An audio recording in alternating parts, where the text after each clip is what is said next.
hermano ha resucitado. María, alégrate, porque Cristo nuestro hermano ha resucitado. María, alégrate. Aleluya, aleluya, aleluya, aleluya, aleluya, aleluya. El Señor esté con ustedes. y con tu espíritu. Lectura del Santo Evangelio según San Marcos.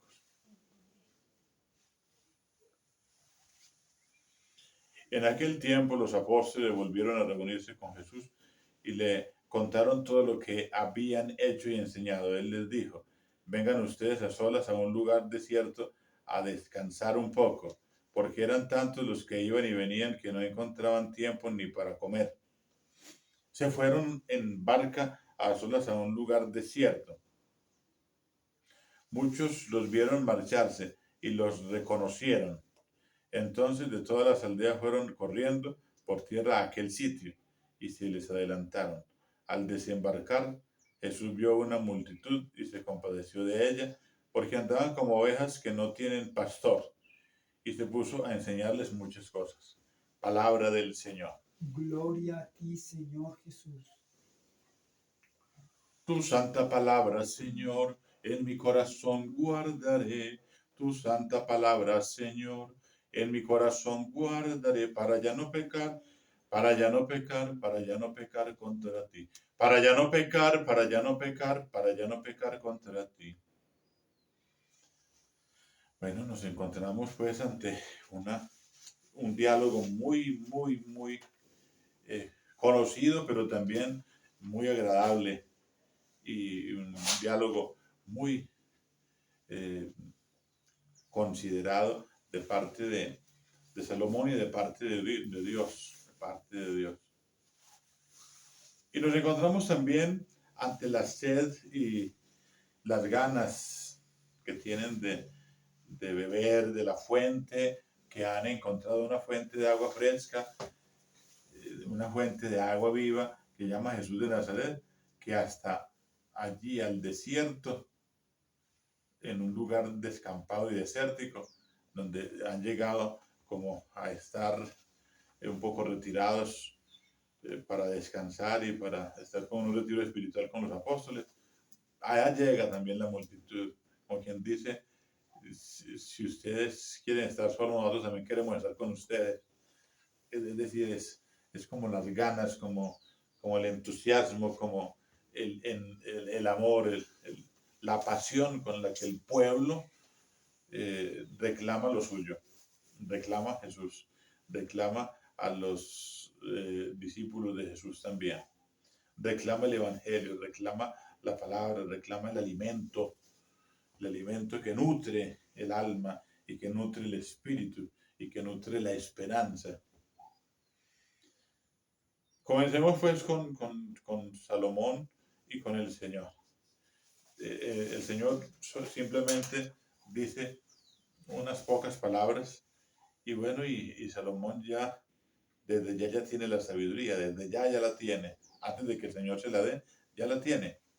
¿Por qué? Porque el Señor lo ha elegido, porque el Señor lo ha escogido y porque el Señor va adelante.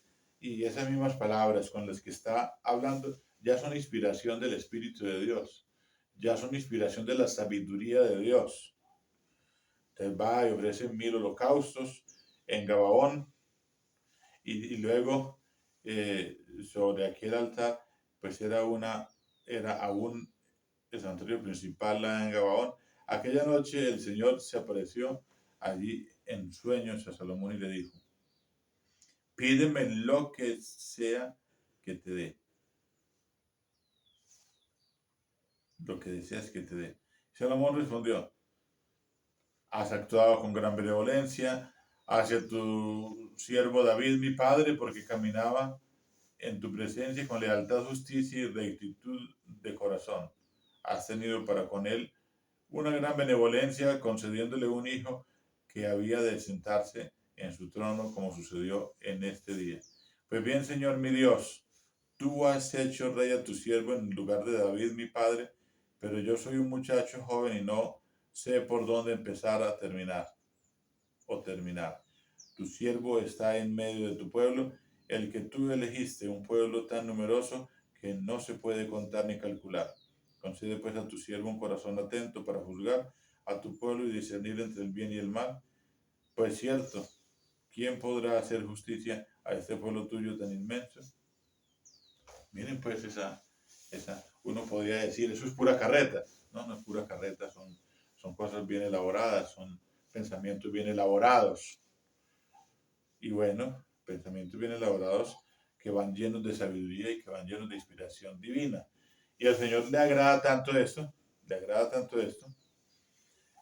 que esta súplica de Salomón, entonces el Señor dice, por haberme pedido esto y no una vida larga o riquezas para ti, por no haberme pedido la vida de tus enemigos, sino inteligencia para atender a la justicia, yo obraré según tu palabra. Te concedo pues un corazón sabio e inteligente como no ha habido antes de ti, ni surgirá otro igual después de ti. Te concedo también aquello que no has pedido, riquezas y gloria mayores que las de ningún otro rey mientras vivas. Entonces, ¿por qué yo brego a repetir, a volver a releer esta palabra? Precisamente para que quede claro en medio de nosotros cómo es ese diálogo, cómo es esa conversación, cómo es esa oración que debemos hacer delante de Dios, sincera, pero también para cumplirla en el tiempo, para cumplirla aquí en la tierra, para cumplirla aquí en nuestra vida material. Tiene que ser así, tiene que ser una cosa lógica y una cosa también coherente en nuestra vida, porque de lo contrario pues estamos siendo unos mentirosos o estamos siendo como unos embaucadores, unos tramposos, unos carretudos como decimos, ¿no? Que estamos echando es carreta y puro verbo y no salimos con nada, ¿no? Entonces, lo que el Señor quiere realmente es acción. Lo que el Señor quiere realmente es testimonio de vida. Lo que el Señor quiere realmente es una vida intachable, es una vida según el corazón de Dios, es una vida honrada, es una vida completamente entregada a Dios, una vida que se viva con la sabiduría que proviene de Dios, dando pasos firmes, dando pasos agigantados a la imitación de Dios, a la imitación de Jesucristo, a la imitación de, de la perfección de Dios. Por eso nos ha hecho a todos nosotros con talentos, por eso nos ha hecho a todos con capacidad de decidir, con capacidad de tener libertad, con capacidad de tener gobierno. Por eso en el bautismo de cada uno de nosotros y también en el sacerdocio mismo de uno, pues tenemos la triple dimensión: sacerdotes, profetas y reyes. Sacerdotes precisamente porque debemos amar lo sagrado, amar lo sagrado. Y amar lo sagrado es entender que a Dios lo de Dios.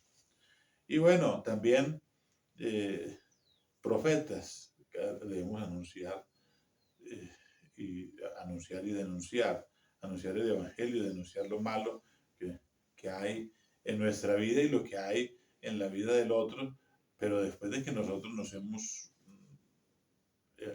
cambiado nuestra vida, para que no vamos a estar nosotros juzgando o no vamos a estar nosotros contradiciendo al Señor o entendiendo lo que el Señor nos ha dicho en ese ejemplo que nos coloca de que primero saca la viga que hay en tu ojo y después ve a sacar la paja que hay en el ojo de tu hermano. Por eso, cuando uno ya tiene la autoridad suficiente para hablar a los demás, entonces va a ser escuchado. Jesús tiene autoridad, por eso van a buscarlo por allí, en ese lugar despoblado. Los apóstoles van teniendo esa autoridad porque el Señor los ha ido formando. Entonces, por eso van a ir a buscarlos allí, en aquel lugar despoblado. Y bueno, reyes hay por todas partes. Hay gobernantes por todas partes, hay presidentes por todas partes, hay alcaldes por todas partes, hay líderes por todas partes en todo el mundo, líderes políticos y líderes en cosas de dinero, en empresariales o, o líderes simplemente que ayudan a las comunidades. Pero una cosa es ser líder gobernando según el querer de Dios o gobernando según el capricho y según el interés de llenarse los bolsillos o según el interés de hacer mm, la propia voluntad de uno y de hacer pues lo que no agrada a Dios. Es decir, trabajar con deshonestidad, con ambición y trabajar también llenos de soberbia, de orgullo, de altivez, de creernos aquí en esta tierra porque tenemos un liderazgo, porque tenemos unos votos que nos han dado los electores, eh, creerlos semidioses o dioses, pasar por encima de la comunidad, pasar por encima del pueblo, pasar por encima de Dios, por encima de la iglesia, por encima de lo sagrado, por encima de los mandamientos de la ley de Dios. Entonces, eso es lo que quiere el Señor. Yo pienso que en el mundo actual hay un que otro Salomón, pero debe ser contadito con los dedos de la mano. De resto, pura corrupción. De resto, puro serrucho, pura maldad, pura ambición, eh, pura injusticia. Entonces, el saber gobernar también nuestra vida, porque no solamente estamos hablando de ese liderazgo de política o de gobiernos o de reyes de este mundo, sino también nuestra vida propia. Nuestra vida propia tiene que ser bien gobernada. ¿Y cómo tiene que ser bien gobernada? Pues ah, según el sentido común que Dios nos ha dado a cada uno de nosotros. Sabemos que si metemos la mano en el fuego nos quemamos. Sabemos que si metemos los cinco sentidos en el pecado nos condenamos. Y entonces ser consciente de todo eso. Hay veces que no somos conscientes. Cuando uno predica como sacerdote, entonces uno predica desde la vida misma también y sabe uno que uno se equivoca y sabe que uno cae y sabe que uno tiene tentaciones y sabe que uno tiene debilidades. Y entonces, si uno mismo que está predicando está viviendo en carne propia todas estas cosas, ¿cómo serán los, los laicos? ¿Cómo serán los, los que no son sacerdotes? ¿Cómo serán los fieles de cada comunidad? ¿Cómo serán? ¿Cómo procederán? Pues de la misma manera o peor, y caen, así como de pronto uno ha caído también. Por eso hoy le pedimos al Señor que tenga misericordia y bondad para con nosotros, así como ha tenido con Salomón. Salomón se equivocó y llegó a cometer la idolatría por todas las mujeres que lo llevaron por allá a adorar a otros dioses diferentes al Dios único y verdadero, lo que más eh, trae el furor de Dios es lo de la idolatría, dejar de amar a Dios sobre todas las cosas y cambiarlo por ídolos, por cosas, ¿no? Siendo un hombre tan sabio, un hombre tan inteligente. Por eso le pedimos al Señor que la inteligencia y que la sabiduría sea sentirnos como estos de aquí del Evangelio de hoy, como ovejas sin pastor, que el único pastor que tenemos es Jesús el Señor, porque los demás nos pueden engañar, porque los demás pueden caer, porque los demás nos pueden defraudar. Y porque ayer lo decíamos, ¿no? Ayer lo decíamos que ese niño, que es Jesús, que ya es un hombre que está aquí predicando en su vida pública, está y ha venido para que muchos en Israel caigan y se levanten. ¿Y cuántas veces hemos caído y cuántas veces nos hemos levantado nosotros y colocamos el ejemplo de Pablo que había caído pero que también se había levantado? Pero ahí está pues el ejemplo de Pablo. Hemos caído con la persecución persiguiendo la misma iglesia, pero qué bueno que nos levantemos ya no persiguiendo a Cristo a Jesús de Nazaret que nosotros perseguimos, que lo perseguimos con nuestra actitud, con nuestro pecado, con nuestra maldad, con nuestros malos pensamientos, con el no saber gobernar nuestra vida.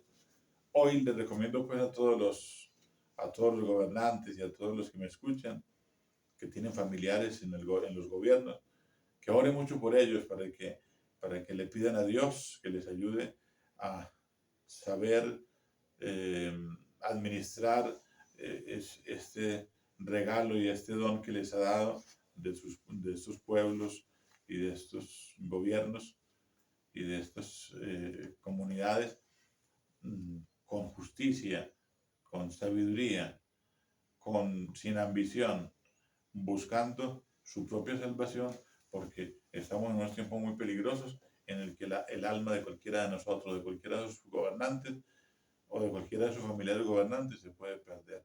Gloria al Padre y al Hijo y al Espíritu Santo.